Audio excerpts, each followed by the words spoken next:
Press the lord. నిజమైన స్వరం. April 19, 2026 Holi prayer home సంఘం వారి అనుదిన వాగ్దాన పరిచర్య. నీవు నడవవలసిన త్రోవను నిన్ను నడిపించుదును. యెషయా గ్రంథము 48వ అధ్యాయము 17వ వచనం. ప్రియమైన దేవుని వారలారా, దేవుడు ఇశ్రాయేలు జనాంగానికి ఈ మాటలు ఇస్తున్నారు.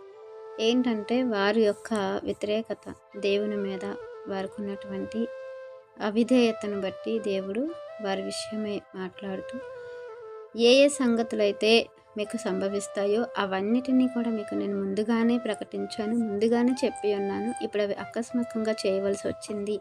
ఇదిగో, ఎవరైతే నన్ను ప్రేమిస్తారో వారు నా చిత్తాన్ని చేస్తారు, నా చిత్త ప్రకారంగానే ఉంటారు అనే విషయాలు ఇక్కడ తెలియపరుస్తూ, ఎవరైతే దేవుని యందలి భయభక్తులు కలిగి ఉంటున్నారో, ఎవరైతే దేవుని నిర్లక్ష్య పెడుతున్నారో, ఎవరైనాను సరే ఆయన మాటలను, ఆయన ఉపదేశాన్ని మరి వినాలని, వాటిని అనుసరించాలని, ఆయన ఇచ్చినటువంటి ఆజ్ఞల ప్రకారము నడుచుకోవాలని దేవుడు ఇక్కడ మనకు తెలియపరుస్తున్నారు.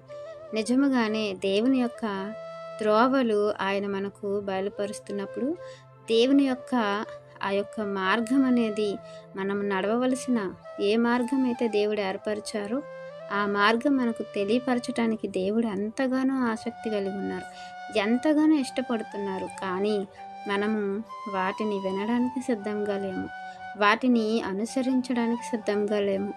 దేవుడు తన మార్గంలో మనకు తెలియపరచాలని ఎంత ఇష్టపడుతున్నా సరే మనము ఆ మార్గంలో వెతికే రీతిలో లేమేమో అని ఇక్కడ దేవుడు మాట్లాడుతున్నారు. ప్రియమైన దేవుని వారలారా, ఒకవేళ సమీపించి దేవుని మాటలు విన్నప్పుడు, ఆయన సన్నిధిలో ఉన్నప్పుడు, ఆయన ఉపదేశమును అంగీకరించి అనుసరించినప్పుడు మనకు కలిగే ఆశీర్వాదాలు ఏంటంటే, మన బిడ్డలు, మన కుటుంబం అద్భుతంగా ఉంటాయి. మనకు క్షేమం కలుగుతుంది. మనకు దేవుని యొక్క మెండైన దీవెనలు మన జీవితంలో, మన కుటుంబంలో లభ్యమవుతాయి. ప్రియమైన దేవుని వారలారా, దేవుడు ఎల్లప్పుడూ కూడా మనతో ఉండటానికి ఇష్టపడుతున్నారు, మనం దేవునితో ఉండటానికి ఇష్టపడుతున్నారు. అదే ఇష్టాన్ని కలిగి మనం కూడా ఉండాలి. మరి ఆ ఇష్టాన్ని మనం నెరవేర్చుకోవాలన్నా, దేవుడు మనతో, మనం దేవునితో ఉండాలి అన్నా, దేవుని యొక్క ఉపదేశం అనేది మనము అంగీకరించాలి. అది అంగీకరించాలంటే దాన్ని సమీపించి మనం ఆలకించాలి. అప్పుడు మనకు దేవుడు సమస్త క్షేమమును అనుగ్రహిస్తారు. మన బిడ్డల విషయమై దేవుడు కలుగు చేసుకుంటారు, వారికి అద్భుతమైన జీవితాలను అనుగ్రహిస్తారు. కాబట్టి మరి దేవుని యొక్క మాటలను సమీపించి విని వాటిని అనుసరించుకొని దేవుని మెండైన దీవెనలు పొందుకోవాలని ఈ వాక్యం మనందరి జీవితంలో దేవుడు ఫలింప చేయాలని ఆశిస్తున్నవారు దైవజనులు బ్రదర్ నెహెమ్యా గారు. God bless you. ఆమేన్.